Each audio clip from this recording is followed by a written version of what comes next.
Everyone, hey, it's Nate with Outside Cleaners here on Cape Cod, Massachusetts. Happened to see this building that somebody recently tried to wash. This is natural cedar siding, natural cedar shingles, white cedar. You can see what I'm going to talk about here.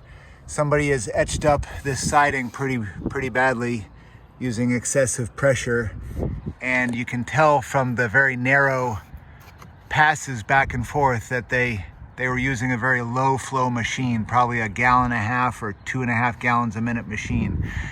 With that low of a flow, they can't clean the whole swath of the shingle with one pass. So they have to go back and forth and back and forth and back and forth, and that's in part why you end up with these chisel lines.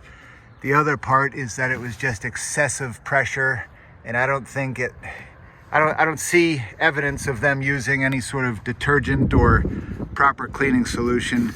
I think they were just relying upon pressure alone here. So this is the nightmare scenario that people worry about when they talk about, concerns about having their building power washed. This is the stuff that gives power washing a bad name.